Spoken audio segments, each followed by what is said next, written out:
Ayun.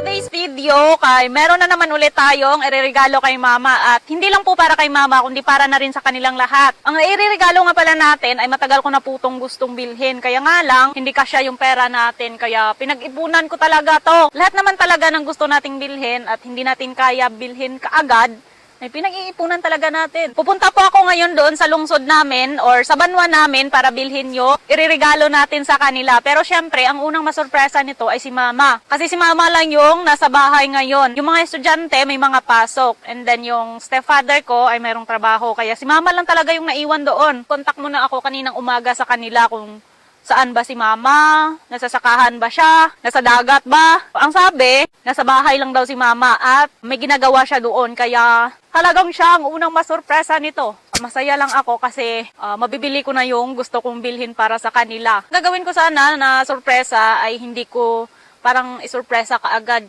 kundi ay gagawin ko sanang prank. Kaya nga lang, baka magalit yung ina ko.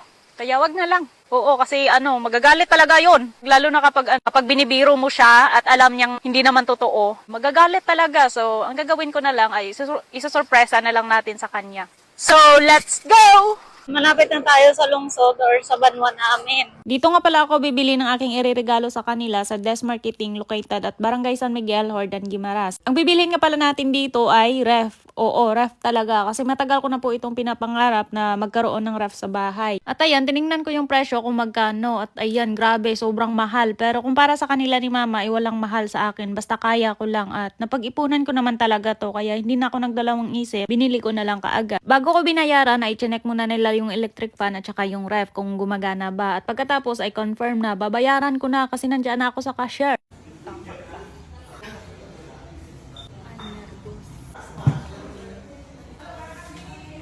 At ayan, nakangisi pa yung babae dyan kasi piso na lang yung natira sa kanyang 16K. At pagkatapos ay nilabas na yung item at kaagad namang ikinarga sa tricycle. Ihatid sana ng sasakyan ng Des Marketing yung item namin kaso nga lang ang sabi ko masikip yung daan papunta sa amin. Kaya sa tricycle na lang, kaya rin naman. Nakasakay na ako dyan sa tricycle at parang kinakabahan ako na na-excite kasi di ko lubos akalain na nabili ko na yung isa sa mga pangarap ko na gamit para sa bahay. At dahil po yan sa suporta nyo sa amin, maraming salamat po talaga sa inyong lahat. Ilang minutes lang ay nandiyan na tayo at hanggang dito lang talaga yung kaya ng tricycle, hindi na kaya akyatin yung mataas na part. Mula dito ay medyo malayo pa yung lalakarin papunta sa amin, kaya naghanap muna kami dyan ng pwede tumulong para dalhin yung ref sa bahay. Yung mga tiyuhin at saka pinsan ko lang naman yung tumulong sa amin at saka si Lester. Pinagtulong-tulungan na lang nila dyan. Napaka-supportive lang talaga ng mga tiyuhin ko. Maraming salamat po sa inyo. Ito na yung part na mataas.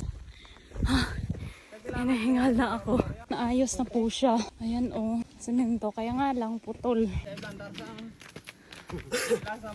Yun.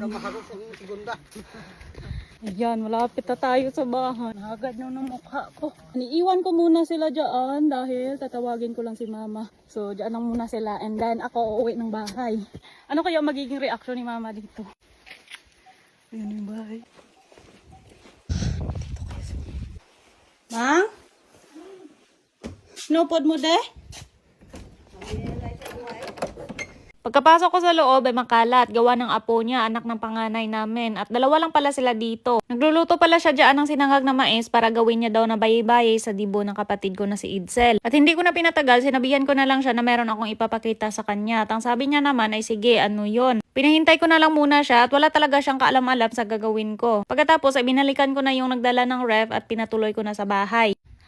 Ayan sila, yung nagdala ng ref. Itatago ko muna si mama doon sa kwarto and then isit up ko muna yung ref sa labas. Tapos yun, ganun na lang kasi di ko alam kung anong gagawin ko.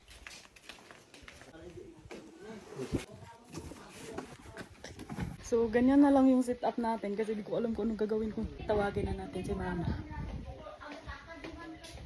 Ma? Bala? Sige na, Abrena. Bili ng danay sila isa. Kaya ikaw lang danay. Sana? Pagkalabas niya ay kaagad ko namang tinakpan ng mata niya ng damit niya mismo. Wala kasi ako mahanap na iba kaya yun na lang muna. Pagkasabi ko sa kanya natakpan ko yung mata niya kasi meron akong isurpresa sa kanya. Ay ang ingay niya be. Oo grabe. Ito pakinggan nyo. Sige karon. Ano ni guro ni mo nga. Yan na tubod si ko. Sige na. Ako bahala sa'yo. Huwag kang mag-alala. Okay.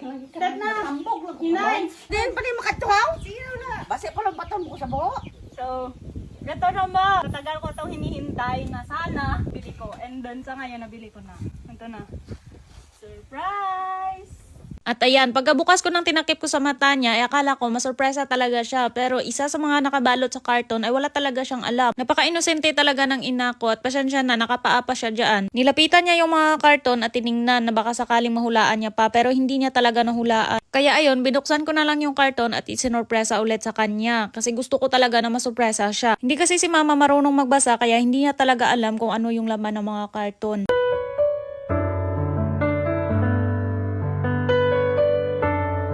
Pagkabukas ko ay doon niya na lang nalaman na ref pala yung laman ng cartoon.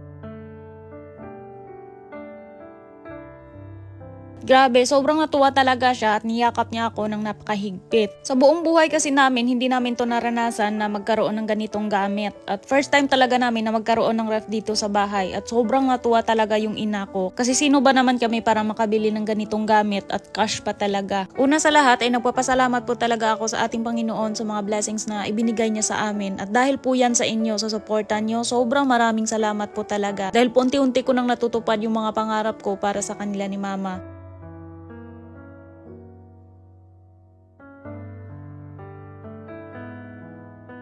Meron nga pala akong tinanong dyan kay mama kung ano ba ang masasabi niya sa inyong lahat na sumusuporta sa amin. At eto ang naging sagot niya. Napakasimple pero totoo at galing sa puso niya. Salamat gid sa nagsuporta sa amon. Kabay pang padayon nga pagsuporta inyo sa amon. Madamo gid salamat. Yay! At ayan, kahit pa paano ay nagiging successful naman yung surpresa natin. So hanggang dito lang muna. Maraming salamat po ulit sa panonood. Paki-follow at share naman po. Maraming salamat. Mag-ingat po kayo palagi at God bless po.